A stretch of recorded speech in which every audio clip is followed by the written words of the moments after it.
When was the last time you truly lived a moment without anxiety?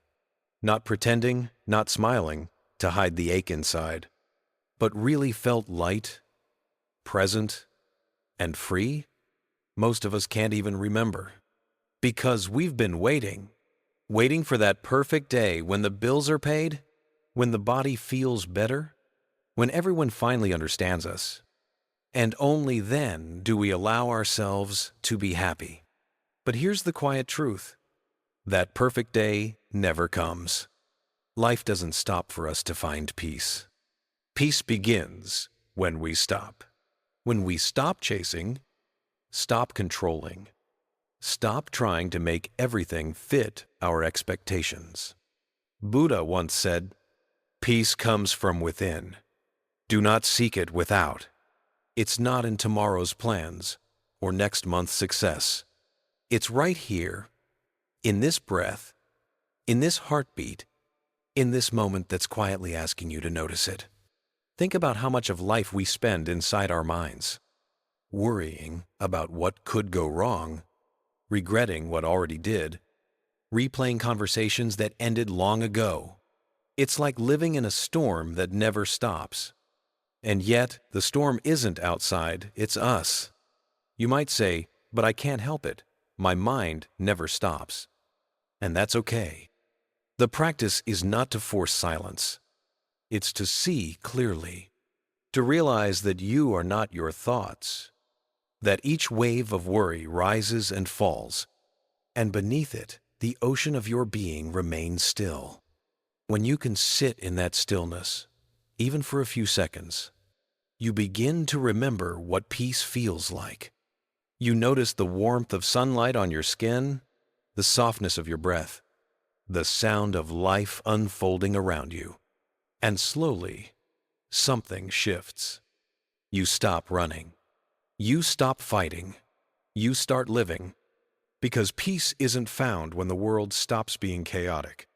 It's found when you stop being pulled by the chaos. So maybe today, instead of chasing perfection, you can choose presence. Instead of asking, "When will I be free from worry?" ask, "What if I don't have to carry it right now?"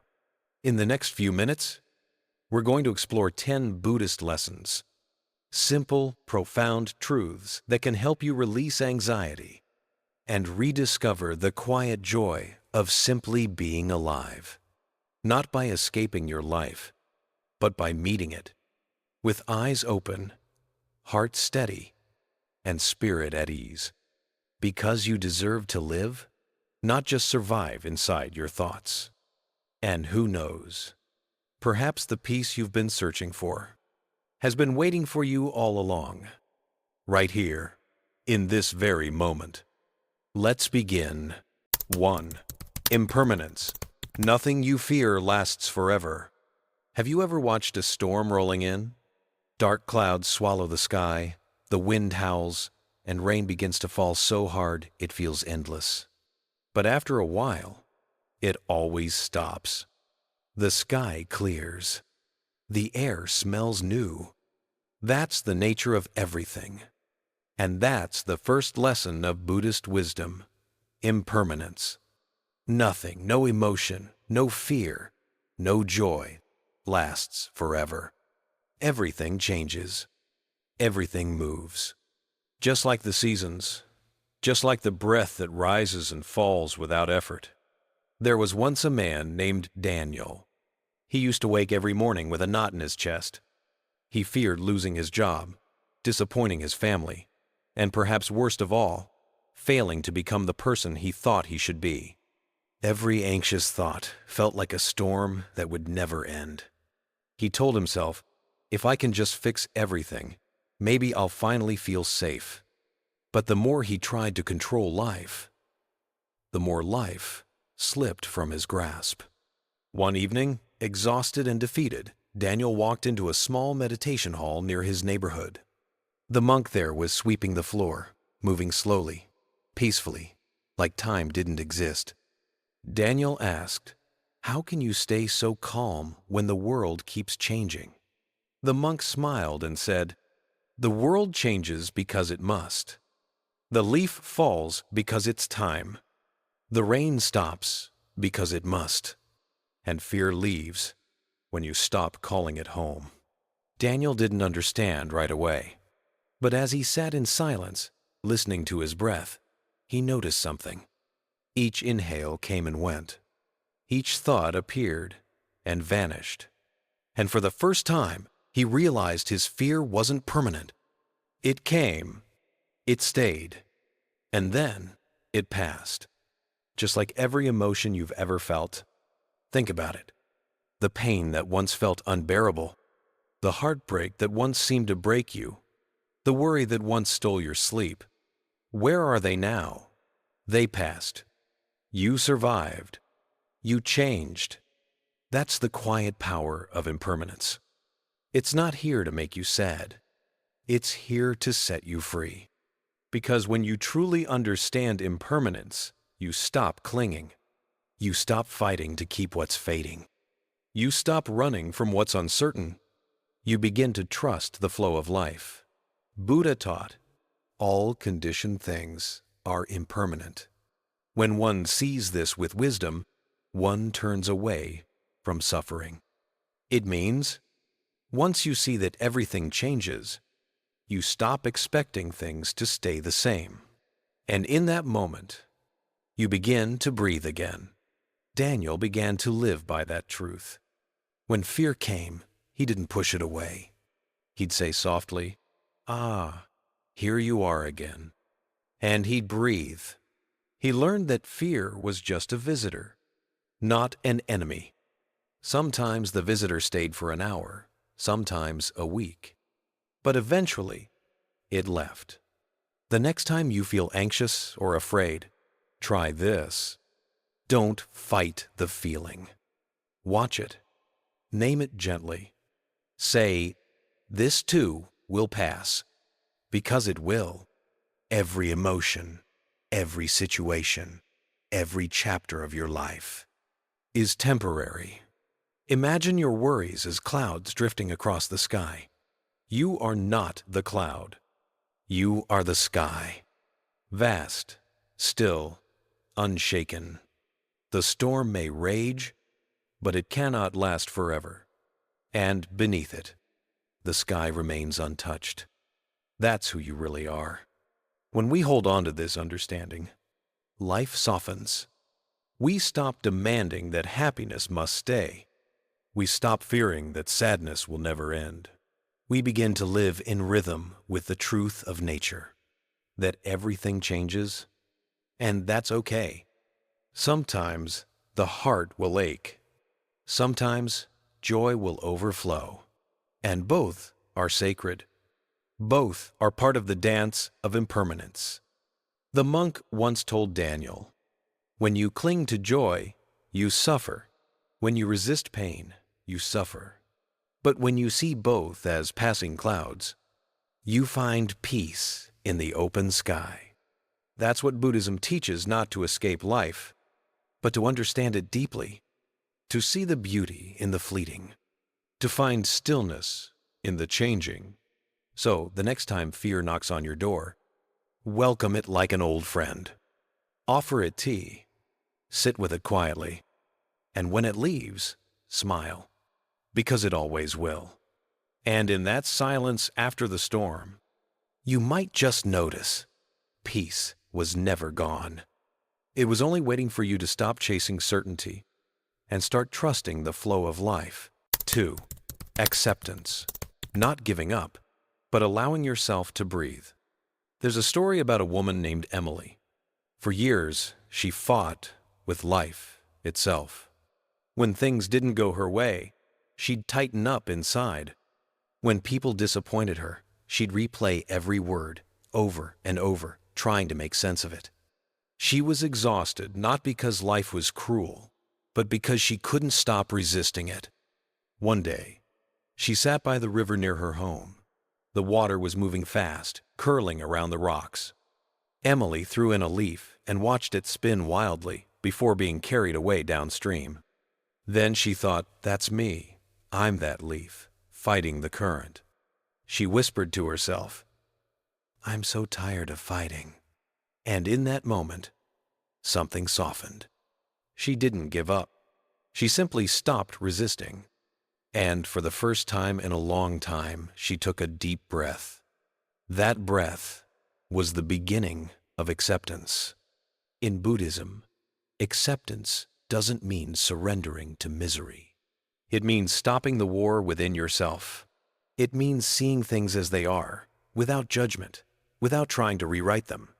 The Buddha taught, when you resist what is, you create suffering. When you accept what is, peace arises. Emily didn't know this teaching back then, but life has a way of teaching us through experience. Every time she tried to make the world match her expectations, she felt pain. Every time she let go, even just a little, she felt lighter. Because acceptance isn't weakness. It's strength without struggle. It's the courage to say, this is what's happening right now, and I can still choose peace. Think about it. How often do we fight reality? When someone leaves us, we think, this shouldn't have happened. When we fail, we say, it's not fair. When life changes, we whisper, why me? We argue with reality as if our resistance could somehow make it disappear. But as the Buddha said, pain is inevitable. Suffering is optional. Pain comes from life.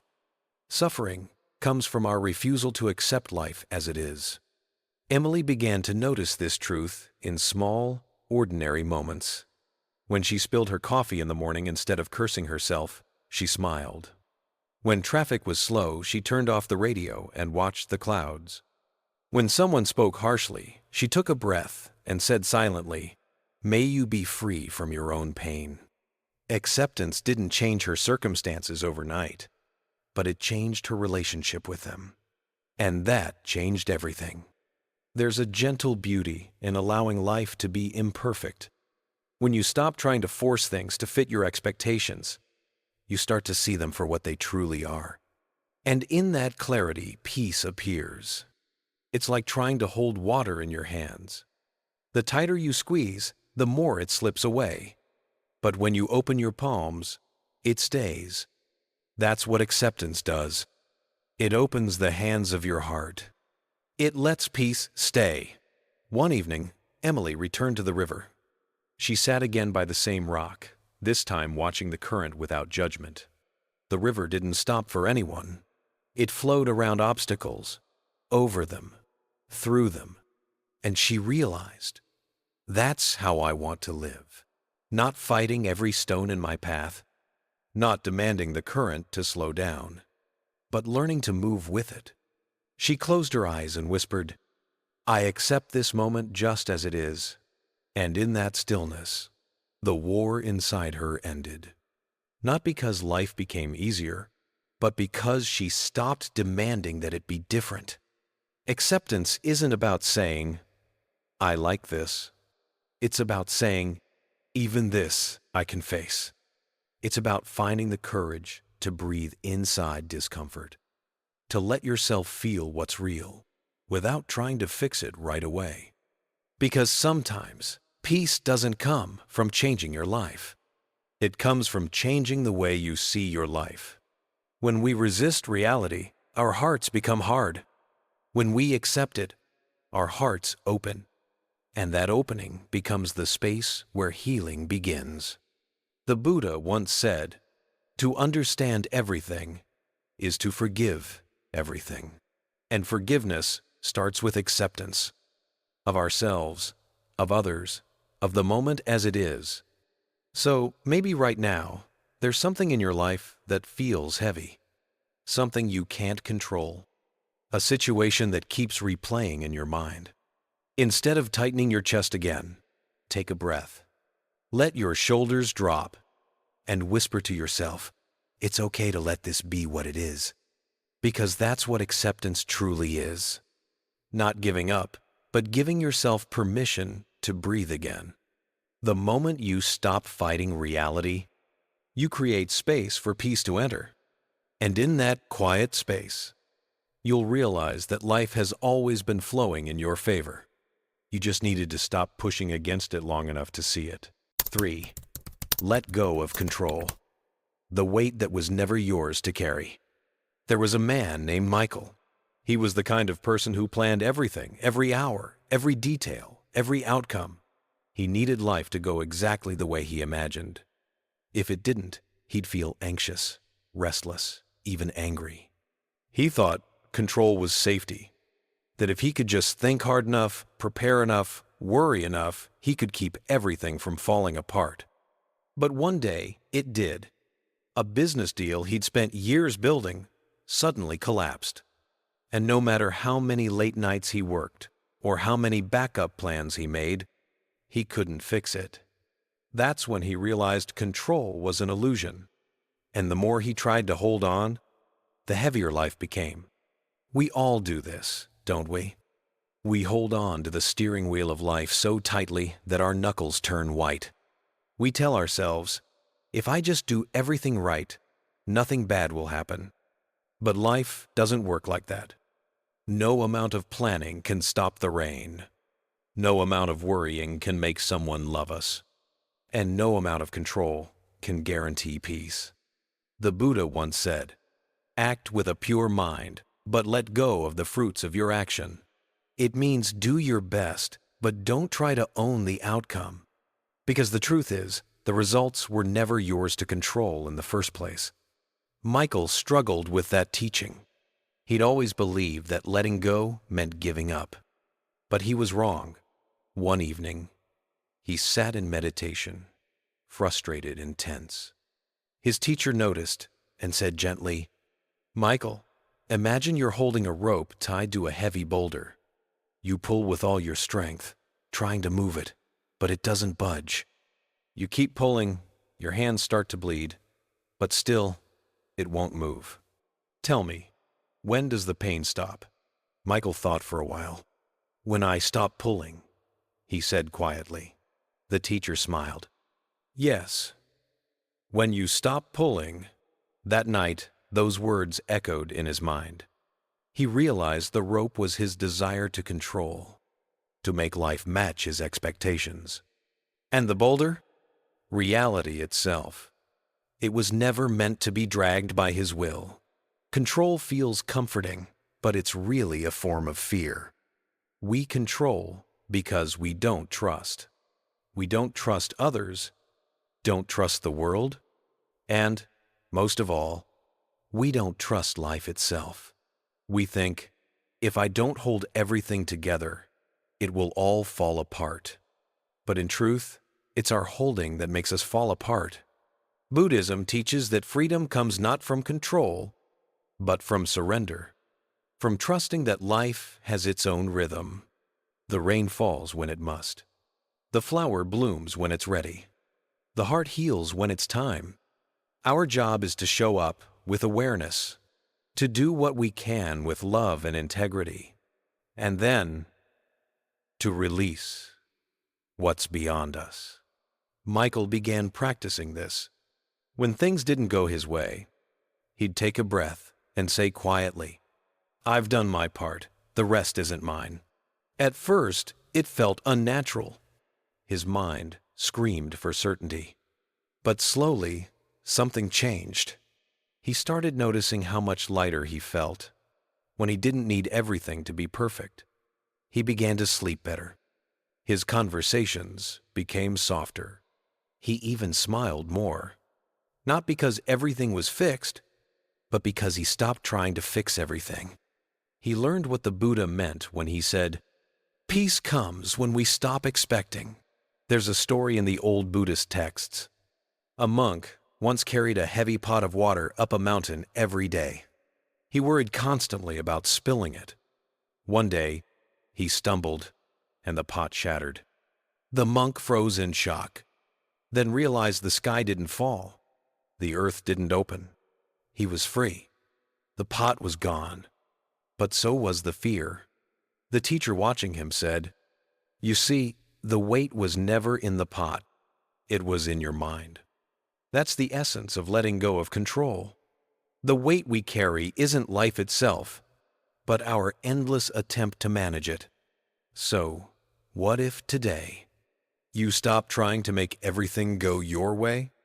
What if you let life unfold, moment by moment, without labeling each one as right or wrong? What if, instead of asking, "How can I make this perfect?" you asked, "How can I be present with what is?" Letting go doesn't mean doing nothing. It means doing your best, with presence, with care, and then trusting that life will take it from there. Because control was never the source of safety. Awareness is. Trust is. Surrender is. Michael didn't become a different person overnight. He still planned, still worked hard, still cared deeply. But he stopped carrying what wasn't his. He no longer tried to bend the river. He learned to flow with it. And in that flow, he found something he'd been chasing his whole life. Peace. The kind of peace that comes when you finally realize you were never meant to carry it all. 4. You are not your thoughts. You are the sky, not the clouds. Have you ever noticed how loud your mind can get? The endless chatter, the what-ifs, the regrets, the fears. It's like standing in a storm of thoughts, each one trying to convince you it's real, urgent, true. That was Alex's life for years. Every morning, before even getting out of bed, his mind would already start running. Did I say the wrong thing yesterday? What if I fail at work today? Why can't I just stop overthinking? And the more he tried to fight those thoughts, the stronger they became. Like waves crashing harder, the more you try to hold them back. Until one day, his teacher told him something that changed everything. Alex, you are not your thoughts. You are the awareness behind them. At first, he didn't understand. How could that be? His thoughts felt so real, so personal. They sounded like his own voice. But his teacher smiled and said, "Imagine the sky. It never becomes the clouds that pass through it. No matter how heavy or dark the clouds are, the sky is still vast, still untouched." That night, Alex sat quietly and just watched. He closed his eyes and listened. Inside, thoughts came and went. Memories, worries, random stories. But for the first time, he didn't chase them. He just noticed them. "This is worry," he whispered. "This is fear." And then, silence. In that small pause between thoughts, he felt something deeper. A calm space that had always been there, waiting underneath the noise. That's when he realized thoughts are not facts. They're like clouds, temporary, passing, sometimes light and fluffy, sometimes dark and stormy, but never permanent. Buddha once taught, "The mind is everything. What you think, you become." But the deeper truth is, you can choose which thoughts to believe and which ones to let float away. The next morning, when Alex's mind started its usual storm, he didn't resist. He smiled, took a deep breath, and thought, "Ah, the clouds are back." He went through his day with more ease, more space inside. The world outside hadn't changed, but he had changed. He stopped identifying with every fear, every doubt, every judgment. He no longer said, "I am anxious." Instead, he said, "There is anxiety right now." Do you feel the difference? One keeps you trapped inside the cloud. The other reminds you you are the sky. When you remember this, life becomes lighter. You stop drowning in your thoughts and start floating above them. So the next time your mind gets loud, pause for a moment, take a breath, and remind yourself, these are just thoughts. They don't define me. Watch them come, watch them go, and slowly peace begins to return. Because peace was never gone. It was just hidden behind the clouds. You are not your thoughts. You are the awareness watching them pass. You are the open sky, vast, infinite, unshaken. And the moment you remember that truth, you are already free. 5. The present moment. The only place you are truly safe. There's a story about a woman named Lena. For years, her mind was never where her body was. When she was eating breakfast, she was already thinking about work. When she was at work, she was replaying what went wrong yesterday. And when she finally lay down to rest, her thoughts were already chasing tomorrow. Sound familiar? Maybe you've felt that too. That constant pull between what has happened and what might happen. But here's the truth. Anxiety only lives in the past and the future. It can't survive in the present moment. One evening, after another long day, Lena visited a small meditation center near her home. The teacher there, a gentle old monk, greeted her with a warm smile and asked, "Where are you right now?" She laughed nervously. "I'm here, of course." He looked into her eyes and said softly, "No, you're not. Your body is here, but your mind is wandering somewhere else. Try this. Just take one deep breath and actually be here for it." Lena closed her eyes and inhaled. For the first time in a long while, she noticed the cool air entering her lungs, the gentle rise and fall of her chest, the faint sound of crickets outside. And in that moment, something shifted. The noise inside her mind began to soften. She wasn't thinking about what went wrong yesterday. She wasn't worrying about what might happen tomorrow. She was simply here. The monk smiled again and said, "When you are present, you step out of the world of imagination and back into the truth of this moment. Right here, right now, you are safe." That sentence stayed with her. And maybe it's something we all need to remember. Because our minds are master storytellers. They replay the past like an old film, or fast forward into a future that hasn't even happened yet. But neither of those places are real anymore. Only this breath, this heartbeat, this moment truly exists. Buddha once said, "Do not dwell in the past. Do not dream of the future. Concentrate the mind on the present moment." It sounds simple, but it's one of the hardest things to practice. Our minds keep trying to run toward what we regret or away from what we fear. But what if, just for a moment, you stopped running? What if you allowed yourself to arrive here? Now, notice the ground beneath your feet, the rhythm of your breath, the warmth of your hands resting in your lap. Notice that, in this very second, nothing is chasing you. Nothing is missing. You are okay. The mind may whisper, "But what about tomorrow?" And you can gently answer, "I'll take care of tomorrow when it comes. Right now, I'm here." When Lena began to live this way, her life didn't magically become perfect. The same challenges existed, but her relationship to them changed.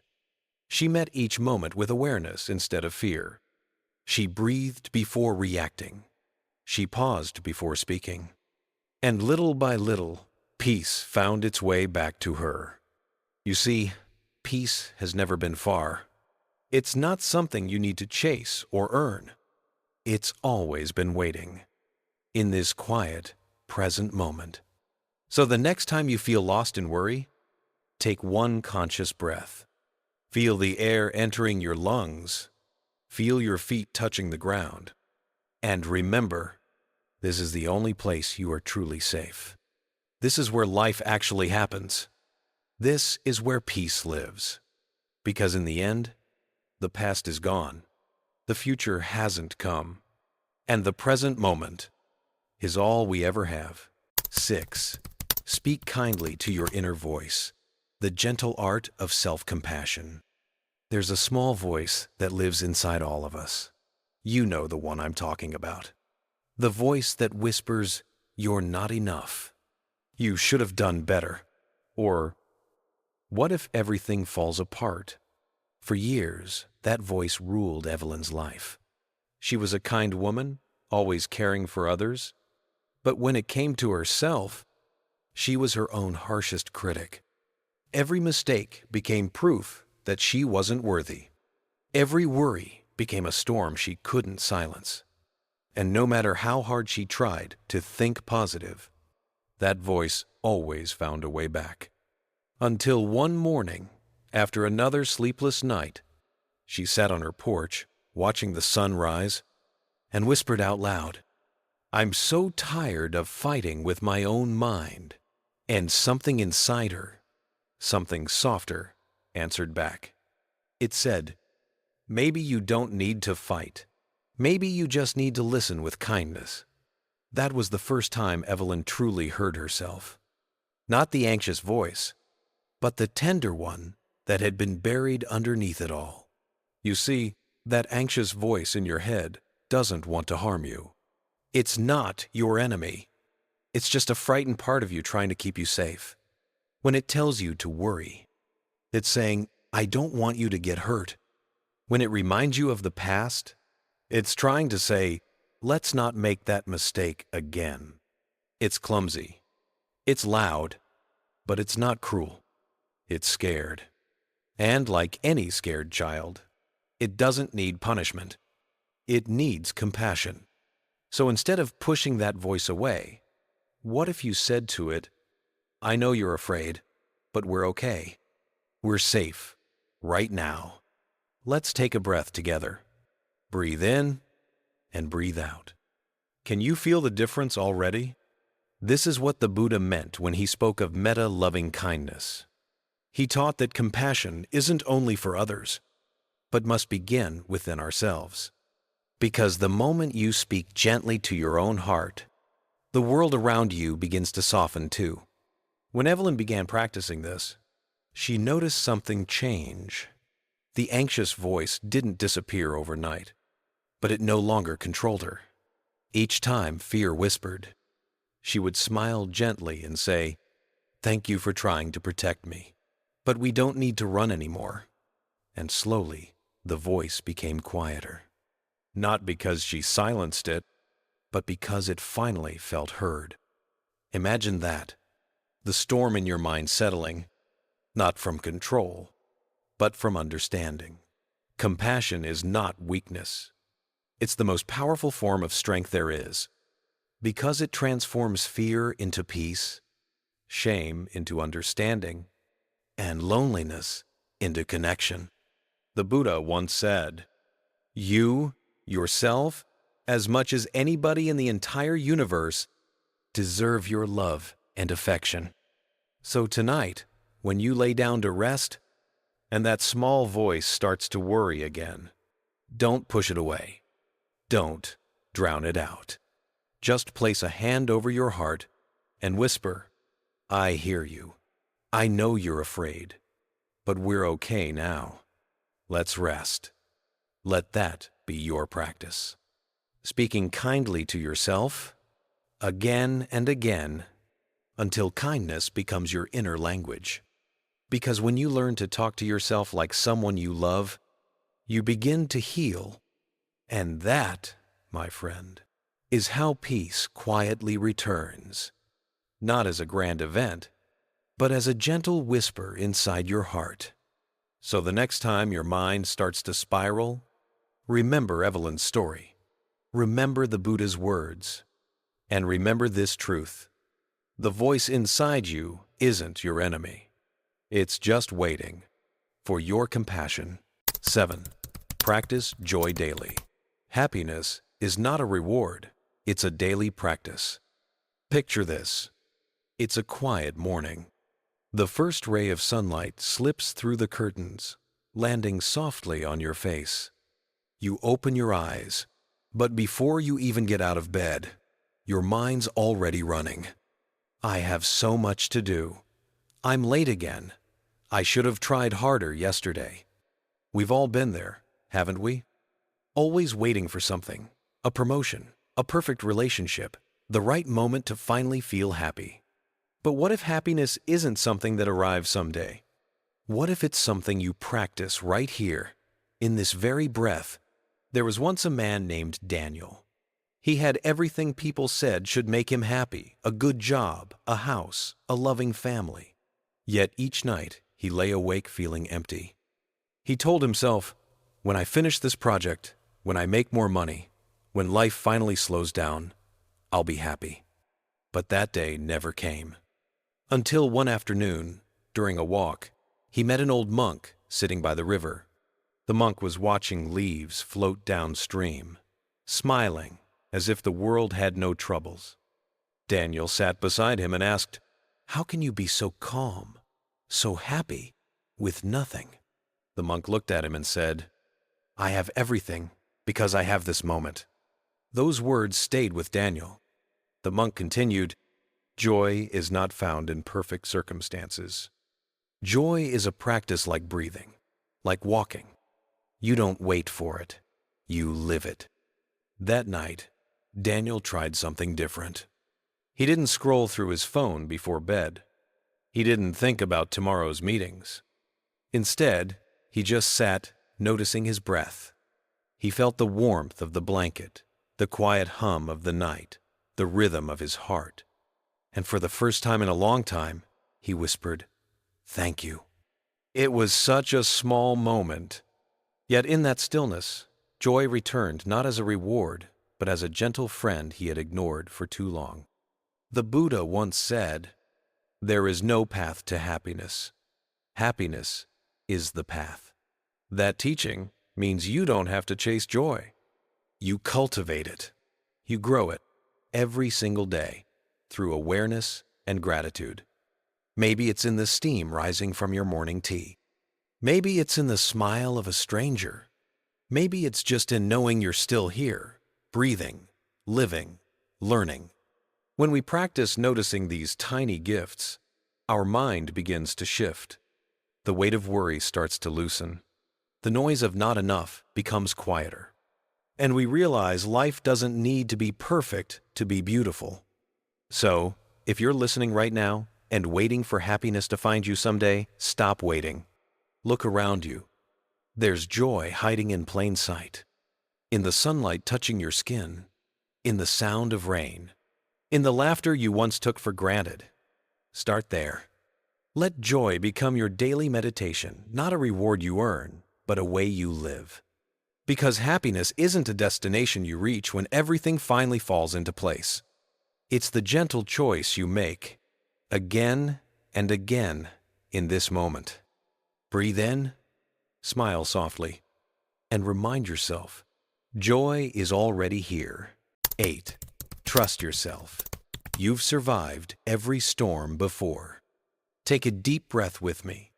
Think back to a time when you thought you couldn't go on, when everything around you felt too heavy to carry.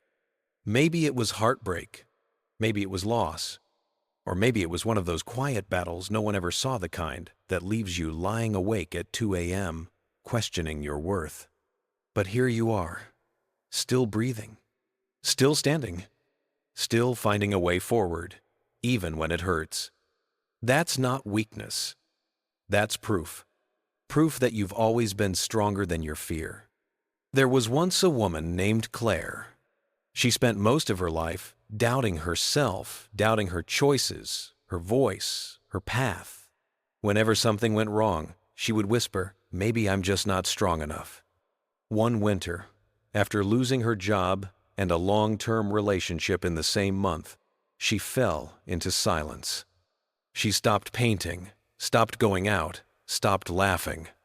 She told herself, "I've failed." But one morning, she went for a walk. The air was cold, sharp, almost painful.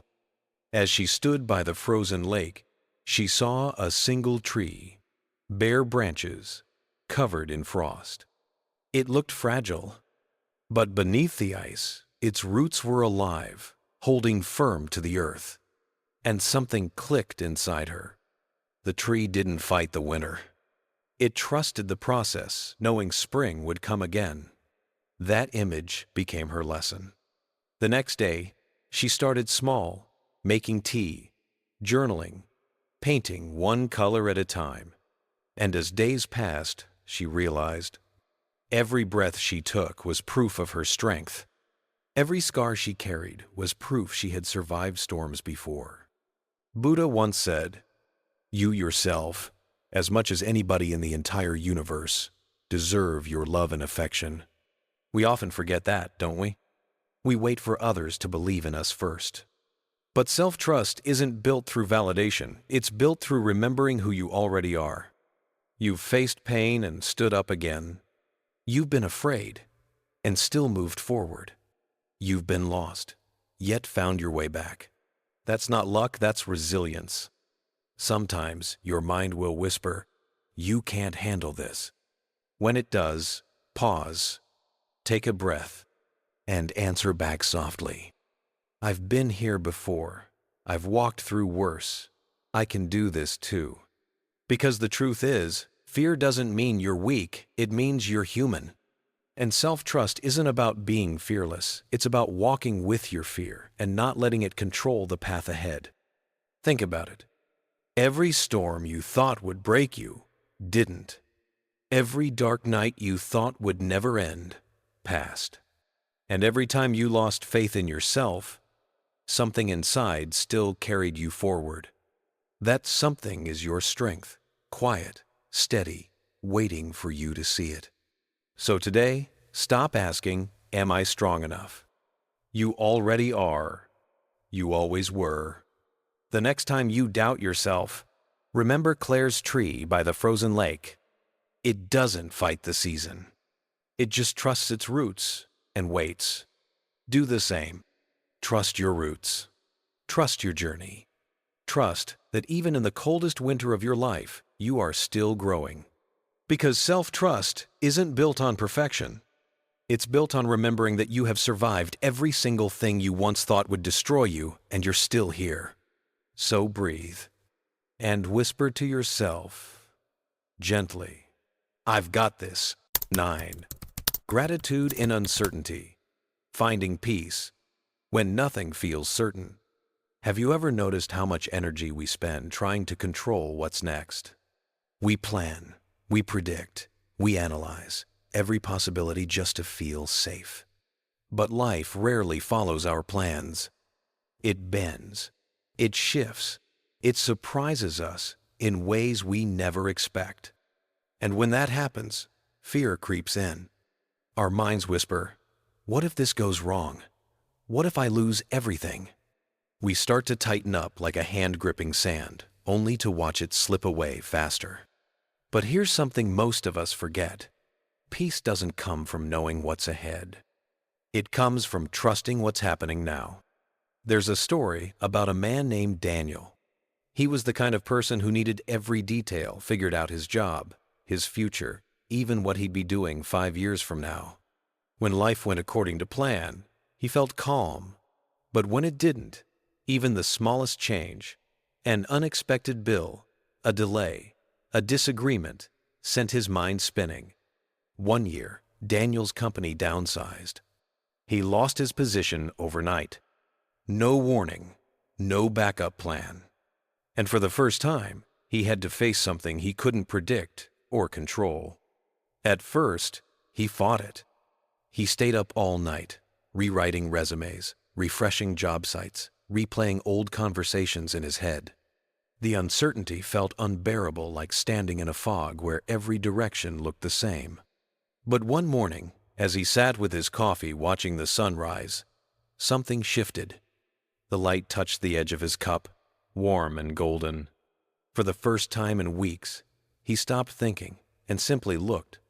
He noticed the sound of the birds, the smell of the air, the quiet rhythm of his own breathing. And for a brief moment, he felt, okay. That tiny moment of peace became his teacher.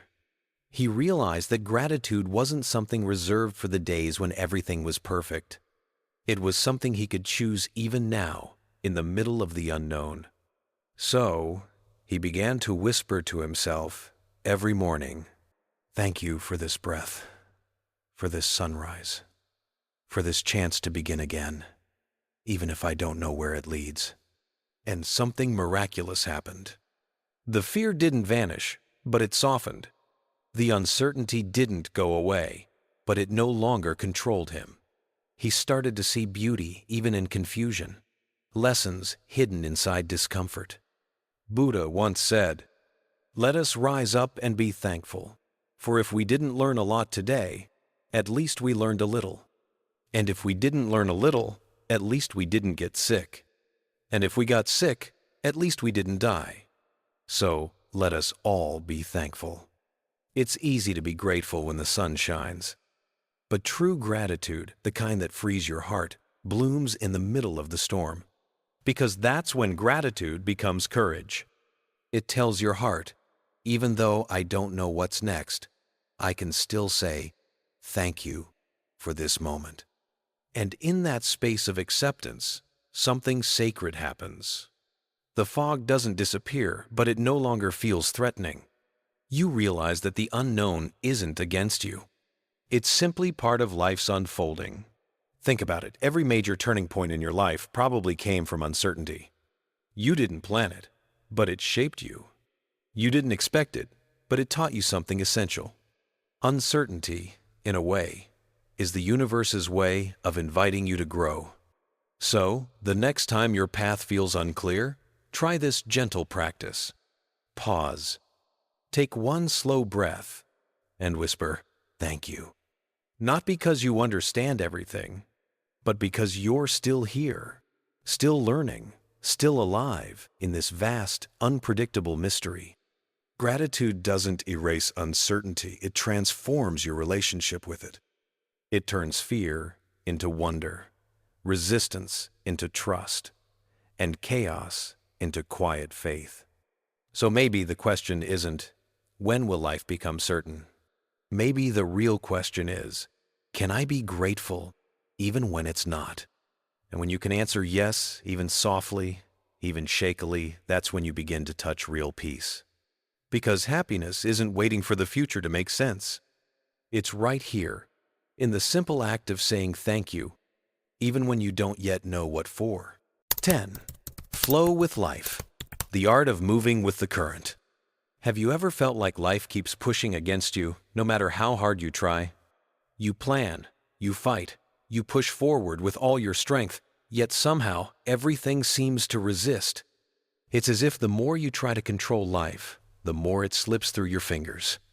I used to live that way too. Every morning felt like a battlefield. I woke up already tense, planning how to win the day, how to make things go my way. And when they didn't, I blamed myself or the world. I thought peace would come once I could finally get it right. But then, one evening, I walked along a quiet river near my home. The sun was setting, the water shimmered in gold, and I noticed something I'd never seen before. No matter how many rocks were in its path, the river didn't fight. It didn't stop. It simply flowed, around, over, or through, and somehow it always found its way forward. That's when I realized I'd been trying to swim against life. I was like a river trying to flow uphill. In Buddhism, there's a saying, just as rivers flow naturally toward the ocean, so too does life flow toward wisdom when you stop resisting. Think about that for a moment. What if life isn't something you have to conquer, but something you can move with? What if every obstacle, every delay, every closed door isn't punishment, but guidance? The Buddha taught that suffering often comes not from what happens, but from our resistance to it. We cling to how things should be instead of meeting what is. We demand certainty in a world that's always changing. When we fight the natural flow of life, we create tension inside us, around us. But when we let go, even just a little, something softens. The struggle eases, and strangely, life begins to open up again. Let me share a story. There was once a monk who traveled across mountains and rivers searching for enlightenment. For years, he practiced with fierce determination, fasting, meditating, denying himself rest. But peace never came. One day, exhausted, and disheartened, he sat by a river. As he watched the water flow, an old boat drifted by, untied, carried gently by the current. In that quiet moment, something awakened in him. He whispered, "All this time, I've been rowing upstream. I just needed to let go of the oars." That day, he stopped struggling against life and began to flow with it. That's what flowing with life truly means.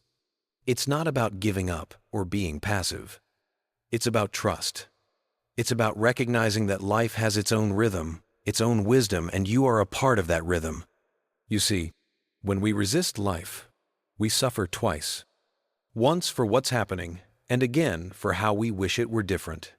But when we align with what is, our energy changes.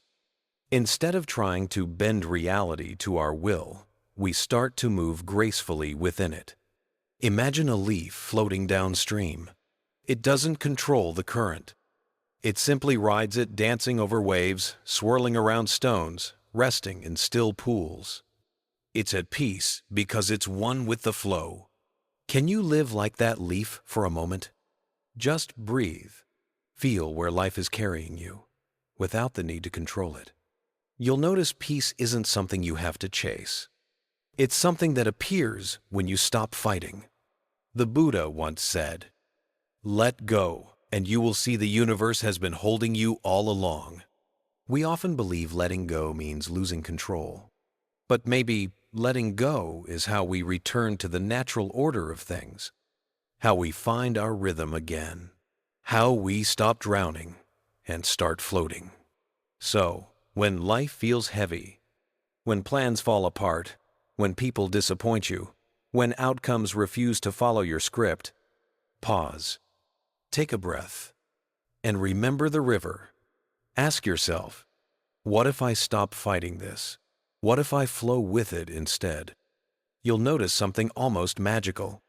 What once felt like chaos starts to make sense. What once felt like loss starts to look like redirection. And what once felt like failure becomes part of your becoming. Life isn't a race to be won. It's a river to be experienced. And just like every river eventually finds the sea, so will you if you allow yourself to flow. So today, maybe you don't need to try harder. Maybe you just need to stop resisting. To trust that every detour, every slow moment, every challenge is still part of your journey home. Because no river flows backward, and no life ever truly gets off course. Everything is carrying you exactly where you're meant to be. The lesson that stays, finding peace in this very moment. You know, after everything we've talked about letting go, flowing with life, and seeing through the noise of the mind, it all circles back to one truth. Happiness was never a destination. It's not waiting at the end of your struggles, or after you've figured everything out. It's here, right now, in this very breath you're taking. We spend so much of our lives chasing after peace, as if it's hiding somewhere far away. We say things like, once I fix this, once I get there, once life finally calms down, I'll be happy.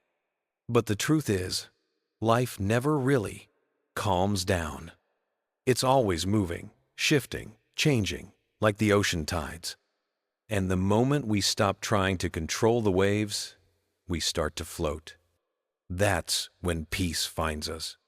The Buddha once said, "Peace comes from within. Do not seek it without." When you pause, when you breathe, when you look around and simply accept the moment, you begin to understand what he meant. Because happiness isn't made of perfect conditions. It's made of presence, of awareness, of gratitude even for what's incomplete. Maybe today didn't go the way you hoped. Maybe someone hurt you, or life threw another curveball your way. But even then, can you still find one small thing to be grateful for? The sound of the rain, a stranger's smile, the simple fact that you are still breathing, still here, still growing. When we stop waiting for the future to bring us peace, and instead meet this moment with kindness, something beautiful happens. the chasing ends, the heart softens, and we see that peace has been walking beside us all along. This is the quiet wisdom Buddhism teaches, that liberation doesn't come from escaping life, but from fully living it, with gentleness, with awareness, with compassion for yourself and for all beings. So here's what I hope you take from this journey. When you stop resisting change, life flows more easily.